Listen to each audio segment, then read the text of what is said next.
chiquillos, ¿cómo están? Esperando que se encuentren muy bien en sus casas. Quiero mandarles un abrazo a cada uno de ustedes. Decirles que los quiero mucho, que los extraño, que ya nos volveremos a reencontrar. Y hoy vamos a comenzar con nuestras clases online o a distancia, como ustedes les quieran llamar. Tratando de hacerlo lo mejor posible y de que sigamos con nuestro hilo conductor de nuestras clases, no perdamos nuestros conocimientos. Y para eso está la tía Pancha, para saludarlos y ayudarlos. Hoy día, la clase de hoy día va a estar muy ligada con la última tarea que ustedes se supone que, confiando que la van a realizar, ¿cierto? Ustedes leyeron anteriormente un texto narrativo, específicamente el cuento que se llama La Última Hoja, ¿cierto? Se supone. Y tenían que hacer un resumen, ¿cierto?, de todos sus elementos. Pero hoy día vamos a recordar un poco qué son los textos narrativos. Yo sé que ustedes ya lo saben, lo manejan, ya están en el 8º año, pero nunca está de más dar una pequeña pincelada y volver a recordar. Narrar, obviamente, ¿cierto?, es contar cosas, relatar historias a personas o a los lectores. Pero la narración es un tipo de texto en el que se cuentan hechos reales o ficticios. Pueden ser las dos narraciones. En este caso, ¿cierto?, nosotros vamos a trabajar con el cuento que cuenta hechos solamente ficticios e inventados por el autor. Y nos vamos a ir al mundo narrado, mundo narrativo, como ustedes le quieran llamar. Este mundo narrativo o narrado tiene varios elementos que ya conocemos y que ahora los vamos a recordar. Tenemos primero los acontecimientos, que estas son las acciones y eventos que construyen la trama o el argumento de la historia. Son los acontecimientos son lo que le sucede a los personajes, lo que le va pasando durante la evolución de la historia. Por eso dice que con esta se construye la trama, ¿cierto? Luego tenemos a quienes les pasan estos acontecimientos, que son nuestros personajes, que son los seres que, como decía adelante, viven los acontecimientos y hacen que la historia comience a avanzar. Luego tenemos el tiempo, que es cuándo se desarrolla la historia, en qué época, en qué momento. Puede ser hace muchos años, puede ser en la actualidad, puede ser en una tarde de verano. Y también nos dice cuánto dura la historia, porque hay historias narrativas que pueden durar un día, que pueden durar una hora, que pueden durar años, que pueden durar siglos, ¿sí? ¿Cuánto dura y cuándo? Momento y tiempo, ¿sí? Y luego tenemos al narrador, que es esta voz que relata la historia, que nos cuenta, ¿cierto?, todo lo que le va sucediendo, todos los acontecimientos que le suceden a nuestros personajes.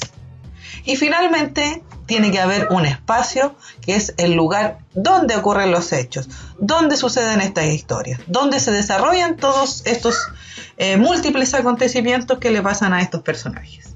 ¿Puede haber solo un lugar? No, ¿cierto? Pueden haber muchos lugares. El personaje puede pasar desde su casa hasta el bosque e incluso, ¿cierto?, viajar en un avión, volar a otro continente, a otro planeta, a otro país, etcétera, etcétera, etcétera. ¿Sí? Ahora nos vamos a ir específicamente, chiquillos, a los personajes y el conflicto. ¿Qué relación tienen estos dos elementos fundamentales del texto narrativo? Los personajes habitan este mundo narrado y se desarrollan en él con sus características y propósitos, ¿cierto? Todos los personajes tienen un propósito durante la historia que necesitan cumplir, y es ahí donde se ve la trama, si se cumple o no se cumple, qué va sucediendo durante el transcurso de esta historia. Y cada uno, ¿cierto?, tiene características que, como ustedes lo saben, son físicas, que son las que yo puedo observar, si es alto, pequeño, de ojos claros, ojos oscuros, pelo largo, corto, y las psicológicas, que es cómo actúa este personaje, ¿cierto? Si es solidario, si es egoísta, si es malvado, si es un mágico, si es una persona envidiosa. A eso se refiere con lo psicológico, que es cómo actúa y cómo se desenvuelve durante la historia. Y este personaje va enfrentando, ¿cierto?, y nos vamos a ir al lado de acá, varios conflictos que llevan a un gran conflicto, que es el que se debe resolver en esta historia. Y estos conflictos, dice acá, son los que hacen cambiar o mostrar características que no se habían notado al principio. según los conflictos o los acontecimientos conflictivos que le vayan sucediendo al personaje, este se va transformando, va mejorando, va cambiando de actitudes. Como les coloco un ejemplo. Voy caminando, feliz, a comprar, me tropiezo y me pego. ¿Qué cambia en mi actitud? Siento dolor, pena, tristeza, rabia. Y ese es el cambio que se produce a raíz del conflicto, que yo me tropecé, me caí, sufrí el dolor. Desde estar feliz, ¿cierto?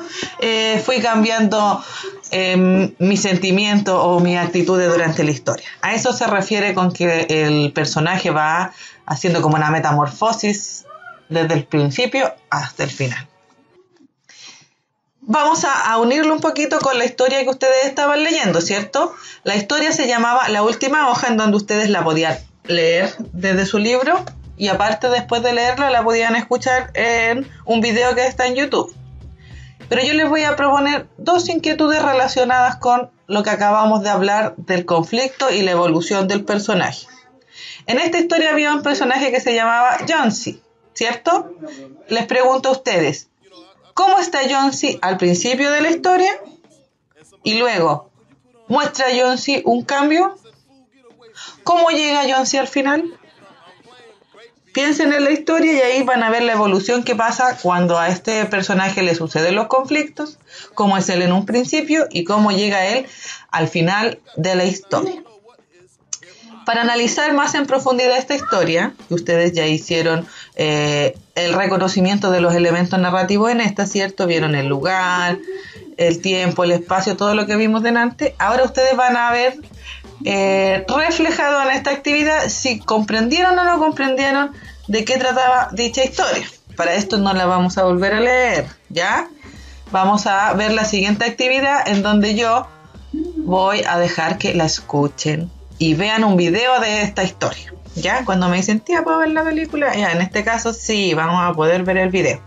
Para eso, van a mirar acá. ¿Ustedes qué van a escribir en YouTube? Lo que dice aquí, de Last Left en español, ya que se dice La Última Hoja en español, ¿ya? Van a escribir tal cual lo que está ahí en YouTube y les va a aparecer esta historia. ¿Sí? Eso van a escribir. Miren para acá. No lo puedo ver. Ahí. De las... Oh, se regalando mucho. ¿Ya? Y la historia que tiene que aparecer es esta. La Última Hoja, cuentos infantiles.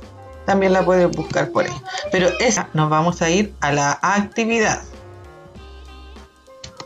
Van a trabajar en su libro de lenguaje y comunicación. En sus cuadernos, aquí dice título, van a colocar como título lectura La Última Hoja, ¿cierto? Y luego nos vamos a ir a la actividad de la página 25. Página 25, y solamente deben responder las preguntas de la 1 a la 8. Acá hay más preguntas, ¿ya? Si se fijan, ahí hasta la número 11, pero nosotros solo vamos a trabajar hasta la 8 porque las últimas 3 son para compartirle el grupo dentro de la sala de clases. Como en estos momentos no lo podemos hacer, vamos a trabajar solo hasta la número 8. Pregunta y respuesta. Sí, pregunta y respuesta. Cuando terminemos de anotar las 8 preguntas y respuestas, ustedes se van a ir a la página siguiente y necesito que dejen registrado lo que yo les acabo de conversar en este video, que es solo este mapa conceptual que está acá arriba, ¿ya? El cual se llama Mundo Narrado, ¿sí? Son todos estos cuadritos de colores. Son 1, 2, 3, 4, 5 cuadritos. Lo dejan en una hoja aparte en forma horizontal, lo dejan copiado en su cuaderno registrado con el contenido que acabamos de ver. ¿Ya? Eso sería el trabajo, chiquillos, que vamos a realizar. Vamos a ver el video, respondemos las preguntas de la 1 a la 8 de la página 25 y luego copiamos el mapa conceptual de la página 26. Y con eso sería la tarea y estaría listo el trabajo de nosotros de esta primera semana de mayo. Nos vamos a volver a juntar la próxima semana de la misma manera, en donde ya vamos a comenzar a hacer trabajos más prácticos, como ustedes saben que a mí me gusta. Les mando un abrazo gigante, no olviden que los quiero mucho, pórtense bien, hagan las tareas y no contesten a sus padres. Pórtense bien, los quiero. Un abrazo, chiquillos.